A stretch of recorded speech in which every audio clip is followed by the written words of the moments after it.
Regardez votre programme avec Super U, commerçant autrement, à Maran. Il n'existe pas une forme d'épilepsie, mais une cinquantaine. Une maladie et des symptômes qui touchent quelques 800 000 personnes en France et qui impressionnent, voire font peur, pour celles et ceux qui y sont confrontés.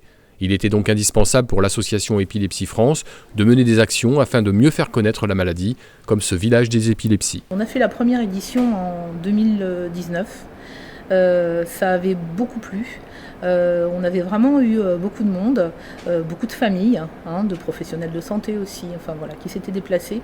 Pourquoi un village? Pour sensibiliser, informer, pour un petit peu casser l'image qu'on a de l'épilepsie.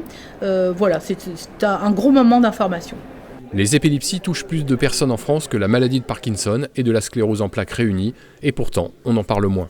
Parce que dans l'imaginaire collectif, la crise d'épilepsie, c'est forcément la crise de la personne qui convulse, qui tombe, qui bave, qui urine. On a que cette image et on n'en sort pas de cette image. Et pour Christophe Lucas, le président de l'association nationale Épilepsie France, la prise en compte de la maladie par les politiques n'est pas suffisante et engendre des difficultés au quotidien. La problématique qui se pose avec l'épilepsie, c'est que c'est pas considéré souvent comme un handicap, alors que c'est un handicap au quotidien pour tous les patients.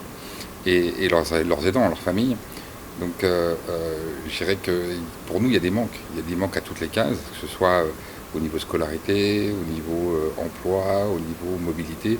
On se retrouve avec des patients qui peuvent se débrouiller par eux-mêmes en fait. C'est cette problématique-là aujourd'hui qu'il faut aller de l'avant. Et puis on est sur une maladie qui est globalement plutôt invisible. Et c'est plus facile, même si on ne peut pas comparer, c'est plus facile de prendre conscience d'un handicap quand il est moteur, parce qu'on le voit au niveau physique.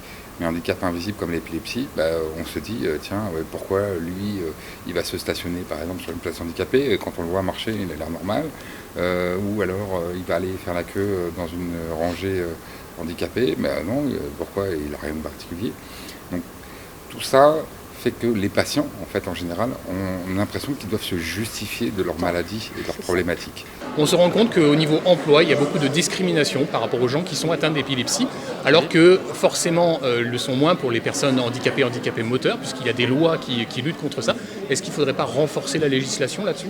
Probablement, et je crois que ça participe d'ailleurs de la campagne que va engager l'association, pour faire en sorte qu'il puisse y avoir une législation plus adaptée à ce type de handicap.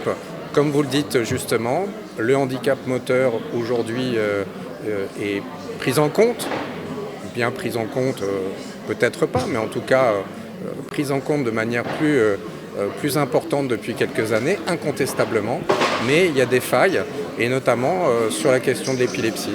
Donc je pense qu'il faudra que le législateur se penche sérieusement sur cette question et permette d'avoir une réponse plus adaptée au niveau de l'État. Et pour mieux se faire entendre, l'association organise prochainement un Tour de France de l'épilepsie qui se veut constructif et fort de propositions.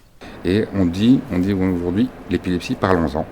Entendez les patients, entendez les aidants, entendez les familles, les frères, les sœurs, les parents. Et pendant un an, on va faire des groupes de travail un peu partout dans toute la France. Donc là, le lancement va avoir lieu à Paris le 29 novembre, où on va lancer le manifeste des patients et des aidants. Et ensuite, on va voyager. On va tourner dans toute la France sur plein de thématiques. Donc les thématiques qu'on a soulevées, les plus importantes pour nous, c'était l'emploi et l'épilepsie. Ça va être l'isolement, les activités sportives et loisirs, la scolarité, le parcours de soins. Là, on a des grosses problématiques où c'est défaillant, on manque de neurologues, on manque de soutien au parcours. Et puis l'un des points, ça va être la mobilité, puisque les épileptiques un épileptique a aussi une problématique, c'est que beaucoup n'ont pas la possibilité d'avoir le permis de conduire. Et quand vous êtes en province, les moyens de transport pour aller travailler, pour aller étudier, pour aller vivre, c'est compliqué. Au terme de ce Tour de France, oui. Vous allez sortir un rapport, vous allez sortir quelque chose à adresser aux politiques ? Alors, nous, on travaille dans le positif. Donc l'idée, c'est, on est aujourd'hui on en avons assez, il faut maintenant nous entendre, il faut qu'on puisse discuter et parler de l'épilepsie et des projets.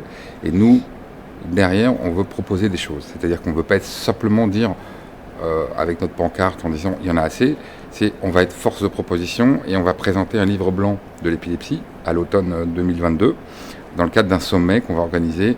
Là, il sera sur Paris, on ne sera plus en province, plus centrale, et qu'on remettra au pouvoir public à ce moment-là, puisqu'on arrive dans une période électorale. Donc on a préféré attendre ce moment-là que les élections soient passées pour présenter des propositions qui seront issues de toutes nos discussions. Et nos discussions ne sont pas seulement avec des patients ou des familles, mais aussi avec des experts, des neurologues ou des experts dans l'emploi, des experts dans la mobilité. Et on va faire un panel un petit peu de toutes les propositions en regardant ce qui se fait en région, parce qu'en région, il y a des choses qui se passent très très bien, mais il y a aussi des choses qui se passent à l'étranger qu'on peut peut-être dupliquer ou généraliser en France. Et nous, l'idée, c'est d'aller porter cette proposition. Qu'est-ce que fait le département pour les patients qui sont atteints d'épilepsie? Quelles sont les actions départementales pour soutenir les aidants, les malades? En fait, le département est très engagé dans le handicap. Comme vous le savez, c'est un sujet global, le handicap. Évidemment, l'épilepsie fait partie des pathologies. Et c'est un sujet très concernant puisqu'on estime que 5000 personnes seraient concernées en Charente-Maritime par cette pathologie qui, comme on le sait, est imprévisible et doit être traitée à la fois au plan psychologique, accompagnement des familles, accompagnement des individus qui sont concernés, à l'école et dans tout le parcours de vie. Donc le département soutient financièrement des associations comme Épilepsie France et qui aujourd'hui organise cet événement. Et puis par ailleurs, la mission principale du département, c'est la solidarité et le handicap.